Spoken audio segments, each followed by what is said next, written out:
Hey VC, how's it going? I've just watched Fred's list for 1983, so I thought I'd show my 10 records. I've been away the weekend, so I haven't had a chance to have a look at everybody else's choices as yet, but I'm sure I'll get through them throughout the week. So kicking off, for me, the best album of the year, 1983, Aztec Camera's Highland Hard Rain. Aztec Camera, obviously Scottish band. Well, at this point when this was recorded, 1983, Roddy Frame, obviously the singer, guitarist, songwriter, was a bit of a boy genius at this point. I think he was only 16 or 17 years old when this was recorded. It's just a perfect album. It's one of my favourite records. This is their debut album on Rough Trade. They had previously recorded a couple of singles for the Postcard label, the Scottish label. Obviously the Postcard label itself is a wonderful independent record label, or was obviously for a time. So much care went into their releases. Each 7-inch that was put out was always put out in quite a striking cover with an additional postcard, the sound of young Scotland and all that. So these records are quite collectible now. I have several of them, but but certainly not the whole label as yet. But yeah, this is their debut. Wonderful record. Stuff like Oblivious was a big single. Walk Out to Winter, one of my favourite songs. The Bugle Sounds Again, We Could Send Letters. Yeah, just a wonderful record. And if you see Roddy Frame tour now, he'll play much of this album in his live set. So yeah, Aztec Camera, Highland Hard Rain. Okay, another debut album, The Blue Nile, or Walk Across the Rooftops.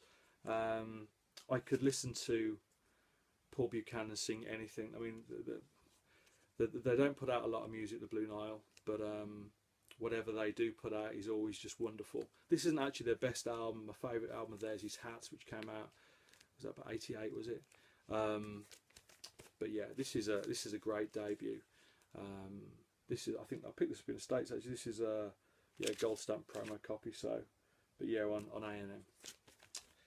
Right, now Fred did show this record, but I'm also going to include it. REM Murmur, again, one of the great debut albums. Stuff on here like Perfect Circle, Radio Free Europe, Talk About the Passion. I think if you keep doing these videos throughout the 80s, you're bound to see a lot more REM because they put out so much good stuff in the 80s, and obviously into the 90s as well. But a great band, a band which are pretty much, I sometimes feel a bit forgotten about, to be perfectly honest, since they called it a day 5 or 6 years ago. But I don't know, perhaps my opinion's wrong, but yeah, I don't think they get the credit they deserve. I think the standard of the stuff they put out is just incredible, really. So yeah, so many good records, but this is one of their best, and I say one of the great debut albums, REM Murmur. Okay, Thin Lizzy, Thunder and Lightning. Sorry, you get a glare on the plastic sleeves there. This is my favourite Lizzy album. This is a copy with it's a 2-record set. It's got an additional live EP. But yeah, the studio album, I think it's probably their heaviest album. But for me is their best record. It's just once again the strength of the songwriting. Thunder and Lightning, This Is the One, Sun Goes Down, Holy War. Yeah, great album. Not one which is talked about too much. Obviously, a lot of their 70s stuff, Black Rose and stuff, that Jailbreak, those sort of records are often name checked. But this is their final record, and I think it's their best. Right, okay, something a little bit different.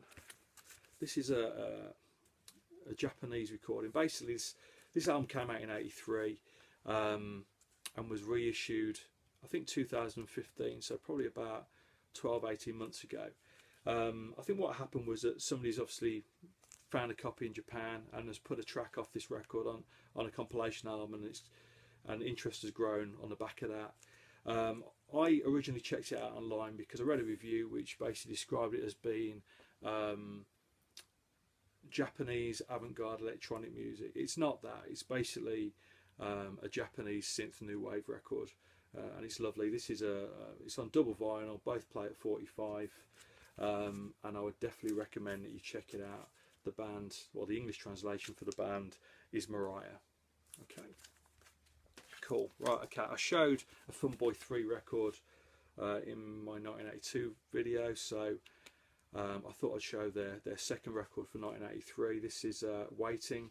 A couple of big singles on this one. Tunnel of Love, as Our Lips Are Sealed. If ever you want an example of Terry Hall's songwriting, Tunnel of Love, the lyric on that is incredible. This album's produced by David Byrne, actually.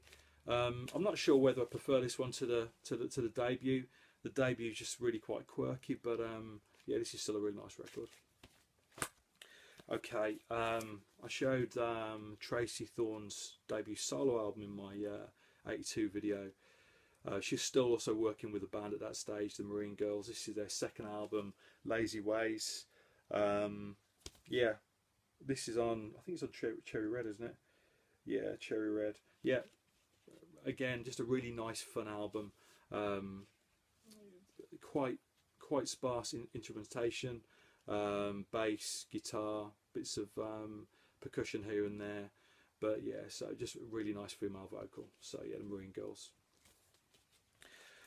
Okay, I know people have shown for the previous years, Echo and the Bunnymen albums have been shown, but this is, I think this is probably my favourite album of theirs. I mean, this is certainly one of their biggest records. Two massive singles in Back of Love and The Cutter. Yeah, The Cutter is just one of those great 80s records, isn't it? You know, it's a very distinctive sound. Ian McCulloch's vocal, you know, he's always got that attitude, that swagger. So yeah, this is their Porcupine album. Did I mention that? Yeah. All right. Okay. Right, two more. This is a little bit of a cheat because this copy here is actually a 2-album set. So this Billy Bragg's debut album, Life's a Riot with Spy vs Spy, is the first record in this pack. The second one is Brewing Up with Billy Bragg, which I think came out in '84. I do have Life's a Riot, but only on CD, so I thought I might as well show this vinyl copy.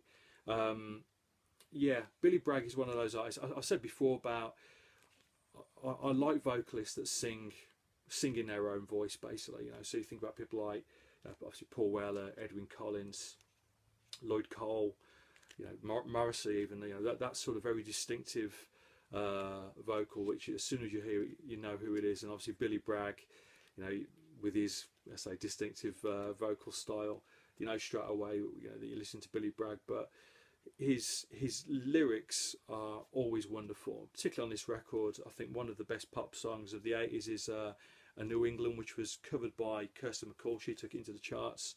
The version on Life's a Riot, I think is less than 2 minutes long. It's about 1.5 minutes, something like that. So when Kirsty MacColl recorded it, Billy Bragg wrote her an extra verse. And when he performs it live now, he always includes that verse and dedicates the song to Kirsty MacColl, which is always a nice touch. But yeah, I think it's a great album. It's obviously a very short album as well, but you know, stuff on there like The Milkman of Human Kindness. Yeah, those lyrics are just wonderful. And again, you know, Billy Bragg is a force of nature. You know, so if ever you get the chance to see him live, yeah, don't miss out. Great stuff. Right, okay. And finally, this is a mini album, but I'm going to show it anyway. U2, Under a Blood Red Sky. Yeah, yeah, so stuff on here like Sunday Bloody Sunday, New Year's Day, I Will Follow, Gloria. Yeah, just a great live album. Certainly one of the best live albums of the 80s, so I thought I'd chuck that in. So that's my 10. Cheers.